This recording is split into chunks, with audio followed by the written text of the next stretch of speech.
Today we're going to do a quick 5-minute review on the EZCOO HDMI 2.1 splitter that splits in 4K and 120 Hz. If you guys saw my last video, I upgraded my monitor to a new LG 4K monitor that does 120 Hz. Simply put, the old splitter that I was using couldn't send that signal to my stream. If you guys are aware, I play my PS5 on a monitor that isn't linked to my PC. It's not part of my computer setup. It's just a separate monitor that's adjacent to my setup. I stream my gameplay to Twitch using the Elgato HD60X, and this was the only product I needed.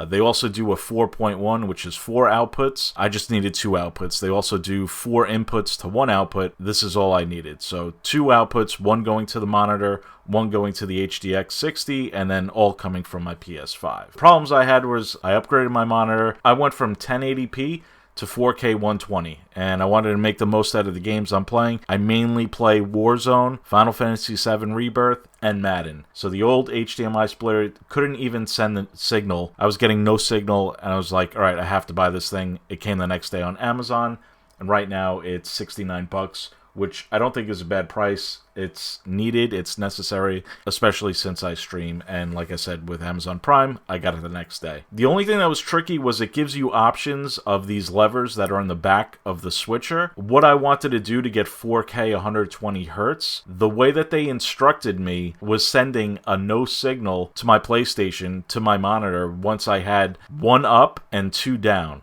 So I thought this was the right setting. This is what I needed. I emailed them. Support got back to me very fast, back and forth. They wrote back to me saying, try up, up, down. And you could see on the screen what that kind of relates. It's copying the TV image, which is exactly what I needed.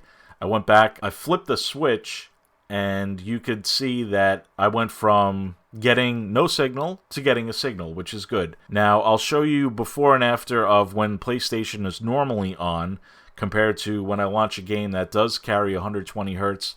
Let's use Warzone for an example. So right now there is no disc in my PlayStation, and this is what the output settings are. You could see, and then we put in Call of Duty, and you could go there and see that it is up to 120 Hz.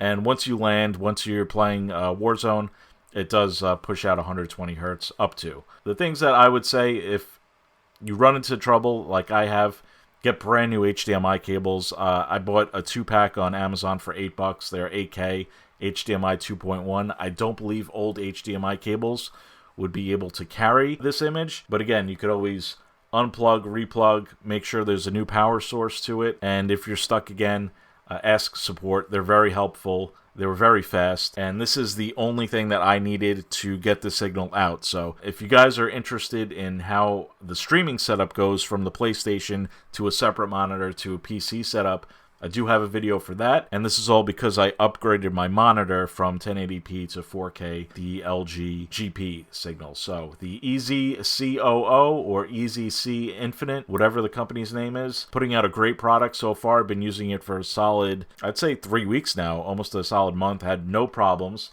No problems streaming, no problems getting a signal. Price is right. Amazon Prime, got it the next day. I'll leave a link for the product below, but if you're playing more than one system, if you're watching DVDs on a 4K Blu-ray or just doing other stuff with it, you might need the bigger one.